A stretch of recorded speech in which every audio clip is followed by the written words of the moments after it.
And now, live at 12.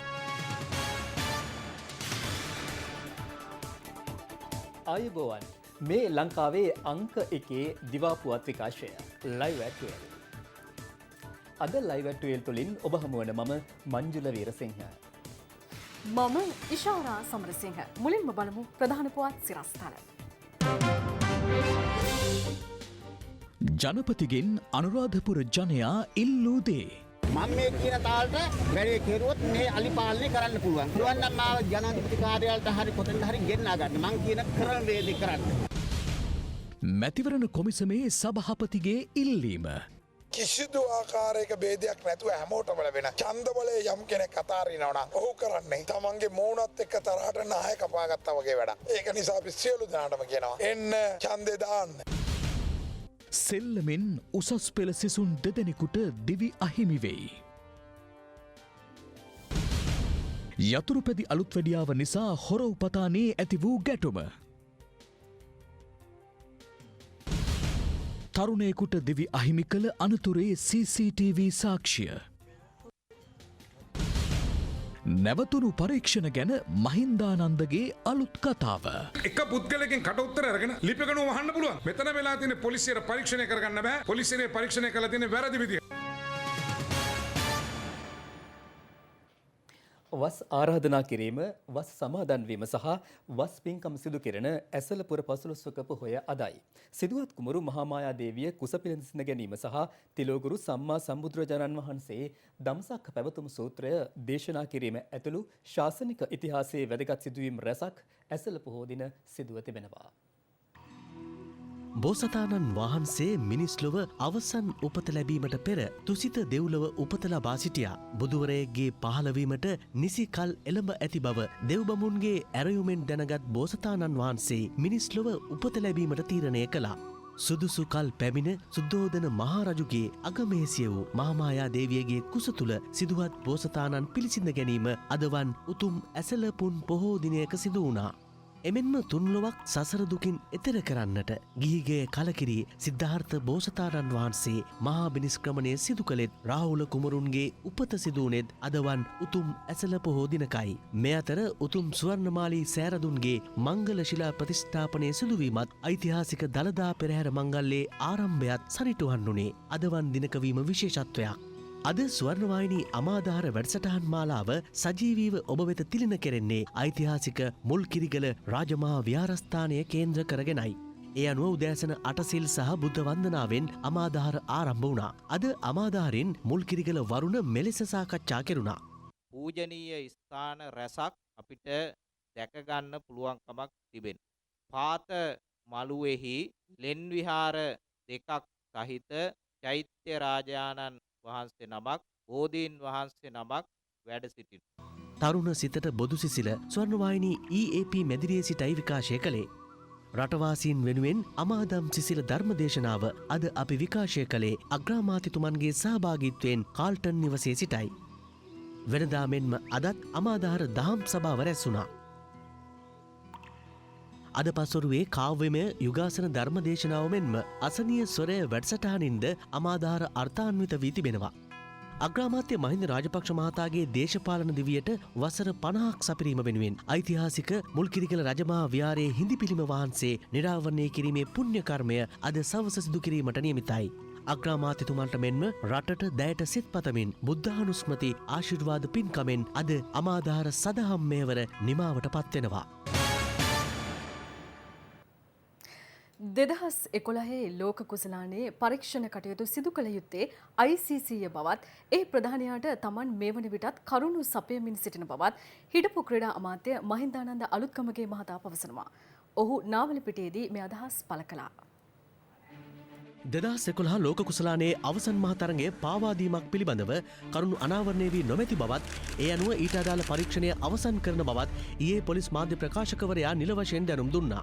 මේ සම්බන්ධයෙන් නැවත වරක් හිටපු ක්‍රීඩා අමාත්‍ය මහින්දානන්ද අලුත්ගමගේ මහතා අදහස් පළ කළා. පොලිස් විමර්ශන ඒකකයේ ප්‍රධානියා මට කියන්නේ මේ පනතෙන් මේ පරීක්ෂණය තියන්න බෑ කියලා. මොකද ක්‍රීඩා තරඟ පාවාදීමේ පනත සම්මත වුණේ 2019. මේ සිද්ධ වුණේ 2011. කුමාර සංකාරකාර මහත්තයාගේ නීතිඥයන් ඇවිල්ලා මේ කට උතර දෙද්දි කියලා තියෙනවා මේකට කට උතර දෙන්න අපි බැඳිලා නැහැ. මොකද මේ පනත වැරදි. ඒතර පොලිසිය වැරදි පරීක්ෂණයක් ආරම්භ කරලා පොලිසිය හිර කරගත්තාම පොලිසිය තමන්ගේ වැරද්ද වහගන්න මේක මගේ පිට දාලා තියෙනවා. මේ වෙනකොට පොලිසිය තොරතුරු අරගෙන තියෙන්නේ තේරින් කමිටුවේ සභාපතිවරගෙන් විතරයි. මම කියලා දෙනවා ක්‍රීඩකයෝ මේකට නැහැ කියලා. අද වෙනකොට ඒවකට ක්‍රිකට් පාලකෙන්න පොඩි ලේකම්ගෙන් කට උත්තරයක් ගත්තද? සභාපතිගෙන් කට උත්තරයක් ගත්තද? ඒ වගේම විධායක නිලධාරීන් කට උත්තරයක් ගත්තද? ඒ තරඟාවලියට සම්බන්ධ කිසි කෙනෙක්ගෙන් කට උත්තර අරගෙන නැහැ. දැන් පොලිස් මාධ්‍ය ප්‍රකාශකයා කරලා තියෙනවා මේකේ අදාළ තොරතුරු නැති නිසා මේ පරීක්ෂණය අවසන් කරා කියලා. පරීක්ෂණයට තොරතුරු නැහැ පරීක්ෂණය අවසන් කරන්න කියලා කියන්න බෑ. එක පුද්ගලයෙක්ගෙන් කට උත්තර අරගෙන ලිපිගණුව වහන්න පුළුවන්. මෙතන වෙලා තියෙන පොලිසියට පරීක්ෂණය කරගන්න බෑ. පොලිසියේ පරීක්ෂණය කරලා තියෙන වැරදි විදියට. මේ පිළිබඳ පූර්ණ පරීක්ෂණය පවත්වන මම ජනාධිපතිතුමාගෙන් ඉල්ලීමක් කරා. නමුත් මේක විමර්ශනය කළ යුත්තේ ජාත්‍යන්තර ක්‍රිකට් කවුන්සිලය විසින්. ඇලෙක්ස් මාෂල් මහත්මයා මට කතා කරා. ඔහු මට ඊමේල් පණිඩයක් කියලා තිබ්බා. ඔහුට මම තොරතුරු දීලා තියෙනවා. මම ඔහුට තව තොරතුරු දෙමින් යනවා. මේ අතර ජාත්‍යන්තර ක්‍රිකට් කවුන්සිලයේ දූෂණ විරෝධී ඒකකයේ සාමාන්‍ය අධිකාරී ඇලෙක්ස් මාෂල් මහතා මාධ්‍ය නිවේදනයක් නිකුත් කරමින් පවසන්නේ මෙම තරඟ පාවා දීමට අදාළ කිසිදු සාක්ෂියක් Tamanට ඉදිරිපත් කර නොමැති බවයි. ඔහු වැඩිදුරටත් පවසන්නේ 2011 ICC ලෝක කුසලානයේ අවසන් මහ තරඟයේ අඛණ්ඩතාවය පිළිබඳ සැකයක් Tamanට නොමැති බවයි. මේ වන විට ධාන්‍ය ආනයනය කිරීම නතර කර ඇති බැවින් ධාන්‍ය වර්ග ඉහළ මිලකට දේශීය සහ විදේශීය වෙළඳපළට සැපයීමේ අවස්ථාව ගොවි ජනතාවට උදා වී ඇති බව ජනාධිපති ගෝඨාභය රාජපක්ෂ මහතා පවසනවා. එබැවින් බඩඉරිඟු උඳු මුං කව්පි කුරක්කං වැඩිපුර වගා කිරීමට උනන්දු වන ලෙස ජනාධිපතිවරයා ගොවි ජනතාවගෙන් ඉල්ලා සිටිනවා. Sri Lanka's choice. General Elections 2020. මෙවර මහමැතිවරණයට තරඟවැදී සිටින ශ්‍රී ලංකා පොදු ජන පෙරමුණේ අනුරාධපුර දිස්ත්‍රික් අපේක්ෂකයින්ගේ ජය තහවුරු කිරීම සඳහා ජනාධිපති ගෝඨාභය රාජපක්ෂ මහතා පොදු ජන පෙරමුණේ අනුරාධපුර දිස්ත්‍රික් මැතිවරණ ප්‍රචාරක කටයුතු වලට ඊයේ එක් වුණා.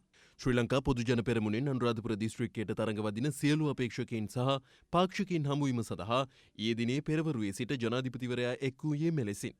මෙවර මැතිවරණයට ඉදිරිපත් වන අපේක්ෂක එච් නන්දසේන මහතා සංවිධානය කළ මැදවච්චිය සේනානායක ළමා උද්‍යාන පරිශ්‍රයේ පැවති මැතිවරණ ප්‍රචාරක රැස්වීමටද ජනාධිපතිවරයා එක් වුණා. මට තියෙන ප්‍රශ්නේ තමයි මම ජනතාව වෙනුවෙන් කතා කරන්නේ සමස්ත ගොවි ජනතාවගෙන්. ඒක නිසා ඔබතුමාට පිං සිද්ධ වෙයි. මම මේ කියන තාලට වැඩේ කෙරුවොත් මේ අලි පාලනය කරන්න පුළුවන්. පුළුවන් නම් මාව ජනාධිපති කාර්යාලයට හරි කොතෙන්ද හරි ගෙන්නා ගන්න. මං කියන ක්‍රම වේදේ කරන්න. මෙවර මැතිවරණයේ තවත් අපේක්ෂකෙක් වන මහාචාර්ය චන්න ජයසුමන මහතා සංවිධානය කළ අනුරාධපුර බැංකු හන්දියේ පැවති ජනහමුවටද ජනාධිපතිවරයා එක් වුණා. එහිදීද ජනාධිපතිවරයාට හිමි වූයේ උණුසුම් පිළිගැනීම. අනතුරුව ජනාධිපතිවරයා පැමිණියේ මෙවර මැතිවරණයට තරඟ කරන උද්දික ප්‍රේමරත්න මහතා සංවිධානය කළ ජනහමුවටයි. අනුරාධපුර කුඹිච්චන් කුලම වැවාසල පැවති ජනහමුවටද ජනාධිපතිවරයා ඊයේ පස්වරුවේ එක් වුණා. එය සංවිධානය කර තිබුණේ හිටපු රාජ්‍ය අමාත්‍ය ශ්‍රේහන් සේමසිංහ මහතායි.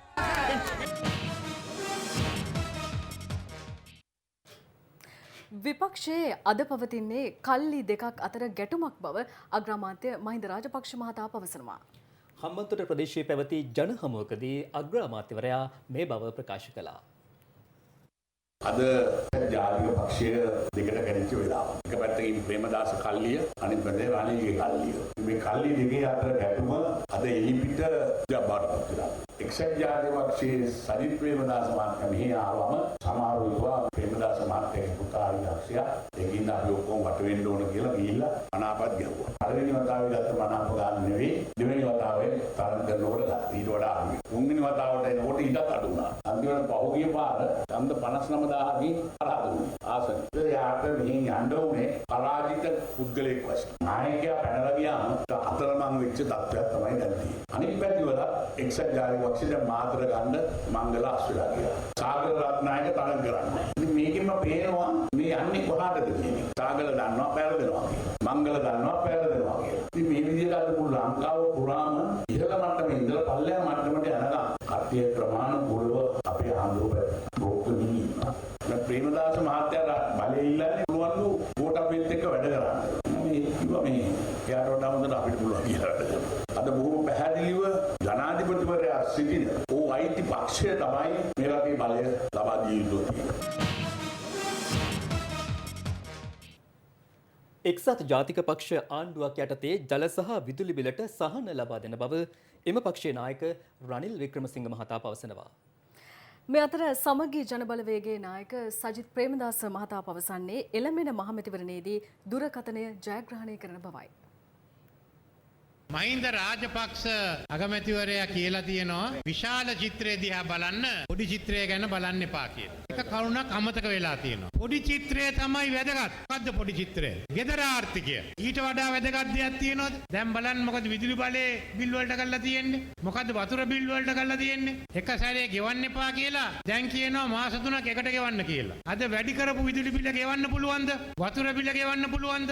ආදායම අඩු වෙනවා මේ බිල් වැඩි වෙනවා. එක්සත් ජාතික පක්ෂයේ ආණ්ඩුවේ කැටියට අපි ඉස්සෙල්ලා කියන්නේ මේ මාස බිල විතරක් ගෙවන්න. අපි ඒකත් බලලා මේ බිල අඩු කරන්න මාර්ග හොයලා දෙනවා. තෙල් අඩු වීමේ වාසිය පාරිභෝගිකයට දෙනවා. එව්වේ නැති කාලේ ඒක එක සැරේ ගෙවන්නත් වැඩක් නැහැ. වාර 12කින් විතර ගෙවන්න පුළුවන්. වතුර බිලත් ඒ වගේ සංශෝධන දැන් තියෙන එක ගෙවන්න අගෝස්තු මාසේ ඉඳන් අපිට බලය ලැබුණාම අපි ඒක ඒ වගේම සංශෝධනය කළා දෙනවා කියලා මෙතන කියන්න කැමතියි. තවත් තියෙනවා එන්ටර්ප්‍රයිස් ශ්‍රී ලංකාවෙන් අරගෙන කෝටි 5කට අඩු ණයේ පොලිය ගෙවන එකයි මේ අවුරුද්දේ වාරිකය ගෙවන එකයි අවුරුද්දක් කල් දානවා කියලා අපි කියන්න කැමතියි. අපෙන් හිස් අතින් නෙමෙයි. ඔය පිටගංකාරයෝ දැන් මේ වැරද්දත් මං කළා තියෙනවා. පිටගංකාරයෝ පිටින් ඇවිල්ලා පිටට පයින්නවා. මොනා කරන්නද? සමගි ජනබලවේගයෙන් දිනනවා.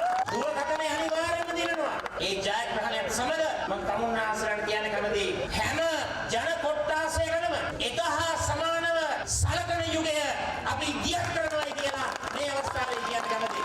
රණසිංහ ප්‍රේමදාස මැතිතුමා එතුමා ඔය දැන් කාලේ ඉන්න අය වගේ කාඩ්බෝඩ් බහුදෙක් නෙවෙයි.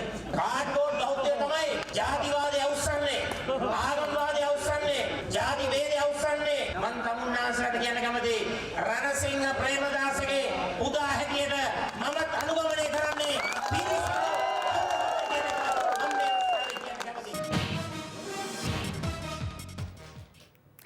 අපේ රටේ ආණ්ඩු විදෙස් රටවලට අවශ්‍ය පරිදි හසුරුවන බව ජාතික ජනබලවේගයේ නායක අනුර කුමාර දිසානායක මහතා පවසනවා.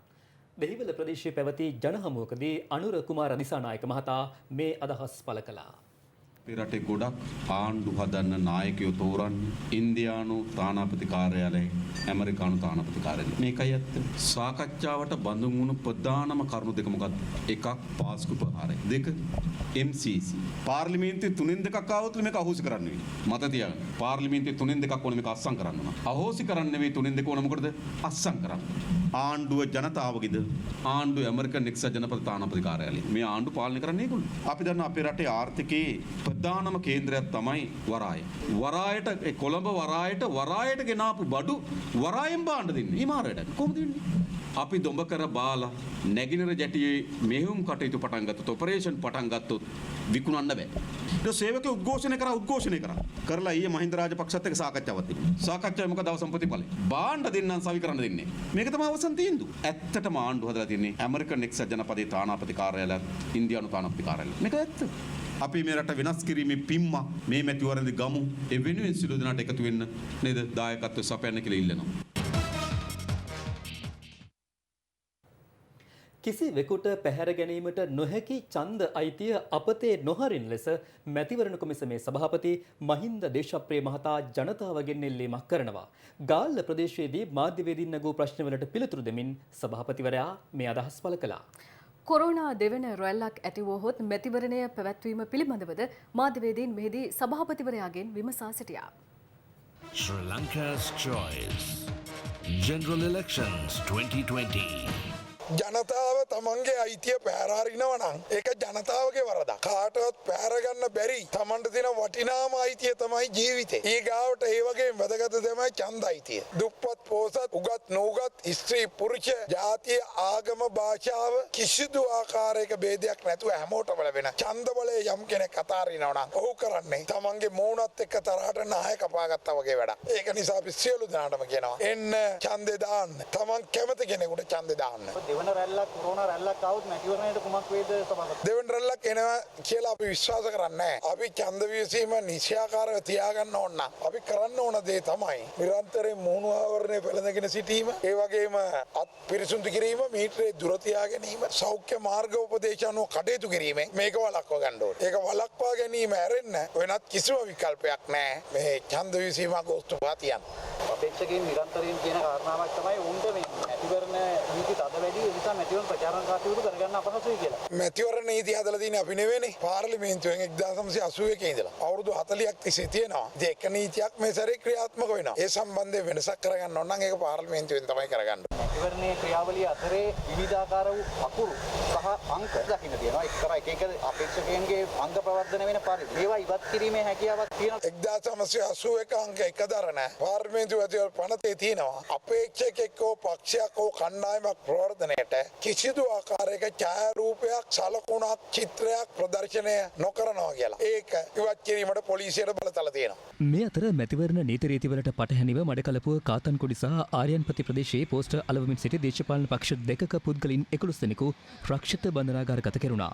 ඒ සැකකරුවන් මඩකලපුව මහේස්ත්‍රාත් අධිකරණයට ඉදිරිපත් කළ අවස්ථාවේ සැකකරුවන් භාවිත කළ වෑන් රථයක් සහ ත්‍රිරෝද රථයක්ද කාතන්කොඩි පොලිසිය සිය බහරයට ගත්තා. මා ඔය යකා බැඳි ඇල්ලේ ගිලීමෙන් පාසල් සිසුන් දෙදෙනෙකු මිය ගොස් තිබෙනවා. තවත් මිතුරන් පිරිසක් සමග එම ඇල්ලේ ටියුබ් එකක් ආධාරයෙන් ක්‍රීඩා කරමින් සිටියේදී ඔවුන් මෙම අවාසනාවන්ත ඉරණමට මුහුණ පා තිබුණා. දිවුල්ල මත්තේගම මා ඔය යකාබැඳි ඇල්ලේ ජල ක්‍රීඩා කිරීම සඳහා සිසුන් 7 දෙනෙකුගෙන් සමන්විත පිරිසක් ඊයේ දහවල් ගොස් තිබුණා. එහිදී ටියුබ් ආධාරයෙන් ජල ක්‍රීඩා කරමින් සිටියේදී සිසුන් 2 දෙනෙකු දියේ ගිලී තිබෙනවා. ඒ අවස්ථාවේ එගොඩ සිටි අනෙක් මිතුරන් ප්‍රදේශවාසීන් සමග එක්ව මහත් පරිශ්‍රමයක් දරා දියේ ගිලී සිටි සිසුන් ගොඩගෙන තිබුණා. එක්කෙනෙක් යට ගිහිල්ලා. ටියුබ් එක ගිහිල්ලා එයා ටියුබ් එක අල්ලන්න ගිහිල්ලා. තව කෙනෙක් හිටියකොට එයාත් එක්ක දිව්වා මේ සාරය ෂර්ට් එක ගාලා මම ගන්නම් කියලා පැන්න එයාත් දිනුනා එතන. මාත් එක්කෙනා ගන්න මාත් ගන්න. ඊපස්සේ මේ අර යට යනවා දැක්කම ඊපස්සේ ඉන්න බටයක් දුන්නා යාට. අල්ලන් වැටුණා යාට. අනතුරට මුහුණ දුන් සිසුන් දෙදෙනාව වහා දඹදිනිය මූලික රෝහලට ඇතුළත් කිරීමට කටයුතු කළද ඒ වන විටත් ඔවුන් මියගොස් සිටි බවයි රෝහල් ප්‍රකාශකයෙකු සඳහන් කළේ.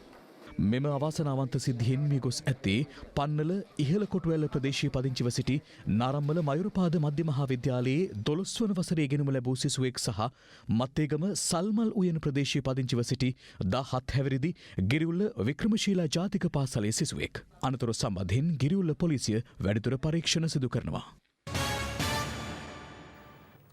රමුටන් නැටයක් සිරවීමෙන් දිනියාය කොටපල ඉලුප්පිටිය ප්‍රදේශයේ මාස 11ක වයස ඇති බිලිඳෙකු මිය ගියා. සිද්ධියත් සමග කලහකාරී ලෙස හැසිරුණු බිලිඳාගේ ඥාතීන් දිනියාය මූලික රෝහලේ කාර්ය මණ්ඩලයට සහ දේපළවලට පහර දී ඇති අතර සිද්ධිය සම්බන්ධයෙන් දෙදෙනෙකු අත්අඩංගුවට ගෙන තිබෙනවා. දෙනියාය කොටපල ඉලුප්පිටිය ප්‍රදේශයේ පදිංචි සන්දිතු නිම්නිතු නැමැති මේ බිලිඳාගේ වයස මාස 11ක්. උගුරේ රමුටන් ඇටයක් සිරවීම නිසා බිලිඳාව දෙනියාය මූලික රෝහලට රැගෙන යාමට ඔහුගේ දෙමාපියන් ඇතුළු ඥාතීන් පියවර ගත්තත් බිලිඳාගේ දිවි බේරා ගැනීමට හැකි වුණේ නැහැ. බිලිඳා මිය යාමත් සමග ආවේගශීලී වූ ඥාතීන් රෝහල් කාර්ය මණ්ඩලයට හා දේපළවලට පහර දී ඇත්තේ බිලිඳාට නිසි ප්‍රතිකාර නොලැබුණු බවට චෝදනා කරමින්. අප වාර්තාකරු පැවසුවේ රෝහලට රැගෙන එන විටත් බිලිඳා මිය ගොස් සිටි බව රෝහල් ප්‍රකාශකයෙකු පැවසූ බවයි. බිලිඳාගේ ඥාතීන් රෝහල තුල නොසන්සුන් ලෙස හැසිරීමත් සමග එහි පැමිණි දෙනියාය පොලිසිය සිද්ධිය සම්බන්ධයෙන් පුද්ගලයන් දෙදෙනෙකු අත්අඩංගුවට ගෙන තිබෙනවා. පොලිස් මාධ්‍ය ප්‍රකාශකවරයා පැවසුවේ සිද්ධියට සම්බන්ධ තවත් කිහිප දෙනෙකු අත්අඩංගුවට ගැනීමට නියමිත බවයි. ඥාතීන්ගේ පහර කෑමෙන් තුවාල ලැබූ දෙනියාය මූලික රෝහලේ ආරක්ෂක නිලධාරීන් 3 දෙනෙක් හෙදියක් සහ සාතු සේවිකාවක් එම රෝහලේම ප්‍රතිකාර ලබන බව අප වාර්තාකරු පැවසුවා. සිද්ධියට විරෝධය පළ කරමින් රෝහල් කාර්ය මණ්ඩලයේ විරෝධතාවකද නිරත වූ අතර පැය 24ක වැඩ වර්ජනයක්ද ක්‍රියාත්මක කළේ රෝහලේ කටයුතු හදිසි ප්‍රතිකාරවලට පමණක් සීමා කරමින්. කොළඹ ජින්තුපිටිය ප්‍රදේශයෙන් හමු වූ COVID-19 රෝගයාගෙන් විශාල වශයෙන් රෝගය සමාජගත වීමට ඇත්තේ අවම ඉඩකඩක් බව සෞඛ්‍ය අංශ පවසනවා. මේ අතර ඊයේ දිනේ මෙරටින් COVID-19 රෝගීන් 3 දෙනෙකු හඳුනා ගැනුණා. COVID-19 රෝගියෙකු කොළඹ ජින්තුපිටිය 129 වත්තෙන් හඳුනා ගැනීමත් සමග ඔහුගේ නිවැසියන් සහ ආශ්‍රිතයන් 154 දෙනෙකු කන්දකාඩු නිරෝධායන මධ්‍යස්ථානයට යොමු කෙරුණා. ඊට අමතරව තවත් නිවාස 15ක පුද්ගලයන් ස්වයං නිරෝධායනයට ලක් කර තිබෙනවා. සෞඛ්‍යාංශ පවසන්නේ මෙම පුද්ගලයන්ට COVID-19 ආසාදනය වී ඇද්ද යන්න සොයා බැලීම සඳහා PCR පරීක්ෂණ සිදු කර තිබෙන බවයි. ජින්තුපිටිය රෝගියා හඳුනා ගැනීම ඉතාමත්ම හොඳ උදාහරණයක් වෙනවා. සමාජය තුළ අපි මොකද්ද කරන්න ඕනේ කියලා. මොකද මේ රෝගය අපි හඳුනාගත්තා ගත්තා. යම් කිසි දෙකකින් ඔහුම හඳුනා ගැනීමට අපිට පමා වුණා නම් ඔහුගේ තවත් අයට ඒ රෝගේ පැතිරෙන්න පුළුවන්. ඒ විදිහට අපේ සමාජය තුළ මේ රෝගයෙන් ඉන්න පුළුවන්. මොහුගේ සමාජයට රෝගේ යෑමේ යම් කිසි අවදානමක් තිබෙන නිසා තමයි ඒ පෞල් කණ්ඩායම හඳුනාගත්තු කණ්ඩායමක් නිරෝධායනයට ලක් කරන්නේ. නමුත් මේක විශාල වශයෙන් පැතිරීමේ ඉඩකඩක් නැති බව අපිට විශ්වාසයෙන් කියන්න පුළුවන්. සමාජයේ නියදී දිගින් දිගටම පරීක්ෂා කරනවා. ඒ සමාජයේ පරීක්ෂා කරන නියදිව තවමත් මේ දක්වා අපිට රෝගීන් හමු වෙලා නැහැ. මේ අතර ඊයේ හඳුනා ගැනුණු COVID-19 රෝගීන් 3 දෙනාගෙන් 2 දෙනෙකු මැඩගස්කරයේ සිට දිවයිනට පැමිණි පැල්වෙහෙර නිරෝධායන මධ්‍යස්ථානයේ නිරෝධායනය වෙමින් සිටි 2 දෙනෙක්. අනෙක් පුද්ගලයා මාලදිවයිනේ සිට පැමිණ පූනානී නිරෝධායන මධ්‍යස්ථානයේ නිරෝධායනය වෙමින් සිටි අයෙකු බවයි සෞඛ්‍ය අංශ පැවසුවේ. ඒ අනුව මේ වන විට COVID-19 රෝගීන් 2069 දෙනෙකු මෙරටින් හඳුනාගෙන තිබෙනවා. ඔවුන්ගෙන් රෝගීන් 1863 දෙනෙකුම සුවය ලබා රෝහල් වලින් පිටත්ව ගොස් අවසන්. තවදුරටත් රෝහල් ගතව ප්‍රතිකාර ලබන්නේ රෝගීන් 195 දෙනෙකු පමණයි. මේ අතර වවුනියාව වන්නී ගුවන් හමුදා කඳවුරේ නිරෝධායනය අවසන් කළ 152 දෙනෙකු අද ඉන් පිටව ගියා. ඔවුන් ඇමරිකාව සහ කටාර් රාජ්‍යයේ සිට දිවයිනට පැමිණි පුද්ගලයින්. දැන් තවත් දේශීය පුවත් කිහිපයක්. හොරෝපතාන නගරයේ යතුරු අලුත් වැඩියා කරන ස්ථානයකට පැමිණි පුද්ගලයන් 2 දෙනෙකු සහ එහි හිමිකරු අතර ඇති වූ බහින් බස්වීමක් අවසානයේ පහර දීමක්ද සිදු වී තිබෙනවා. පහර දීමෙන් යතුරු පැදි අලුත් වැඩියාහලේ හිමිකරු සහ පොලිස් නිලධාරියෙකුට තුවාල සිදු වී තිබෙනවා. මේ සිද්ධිය CCTV කැමරාවකද සටහන් වුණා. හොරෝපතාන නගරයේ යතුරුපැදි අලුත් වැඩියා කරන ස්ථානයකට පැමිණි පුද්ගලයන් 2 දෙනෙකු සිය යතුරුපැදියේ ටයරයක් අලුත් වැඩියා කිරීමෙන් අනතුරුව මුදල් නොදී පලා යාමට උත්සාහ කර තිබෙනවා. ඒ වැළැක්වීමට යතුරුපැදි අලුත් වැඩියා කරන ස්ථානයේ හිමිකරු උත්සාහ කිරීමේදී හිමිකරුට මෙම පිරිස පහර දී තිබෙනවා.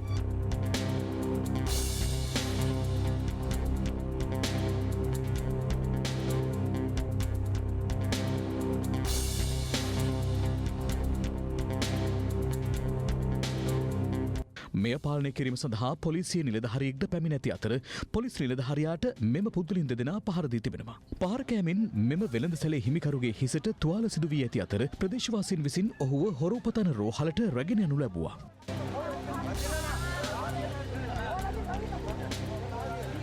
හොරෝපතන පොලිසිය ගැටුමට සම්බන්ධ පුද්ගලයන් 2 දෙනාද අත්අඩංගුවටගෙන පොලිසියට රැගෙන ගියා.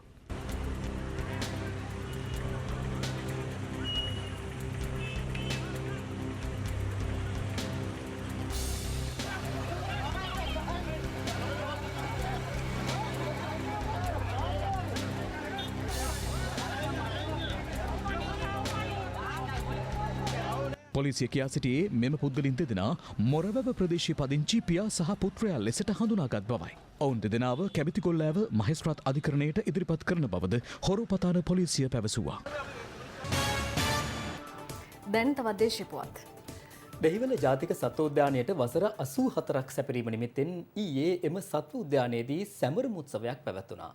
ඒ ජාතික සත්ව උද්‍යාන දෙපාර්තමේන්තුවේ අධ්‍යක්ෂ ජෙනරාල් ඉෂිනි වික්‍රමසිංහ මහත්මියගේ ප්‍රධානත්වයෙන් දෙහිවල ප්‍රදේශයේ අක්කර 11ක භූමි ප්‍රමාණයක 1920 වසරේදී ජර්මන් ජාතික ජෝන් හාගෙන්බර්ග් විසින් ආරම්භ කරන ලද සත්ව උද්‍යානයක් 1936 ජූලි මාස පළමුවන දින රජයට පවරා ගනු ලැබුවා. ඒ අනුව දෙහිවල ජාතික සත්වෝද්‍යානය ලෙස ප්‍රසිද්ධියට පත් මෙම සත්වෝද්‍යානය මේ වන විට ආසියාවේ පැරණිතම සත්වෝද්‍යානයක් ලෙස හැඳින්වෙනවා. ඊයේ දිනේදී සත්වෝද්‍යානයට වසර 84ක් සැපරීම වෙනුවෙන් සැමරුම් උත්සවයක් සත්වෝද්‍යානයේදී පැවැත්වුණා.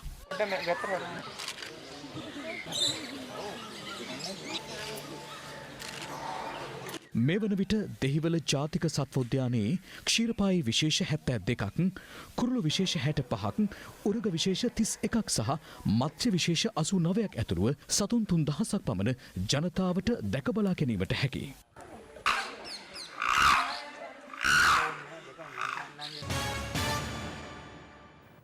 ලයිව් ඇට් 12 අදට අවසන්. මම මංජුල වීරසිංහ. මම ඉෂාරා සමරසිංහ. සුබ දවසක්.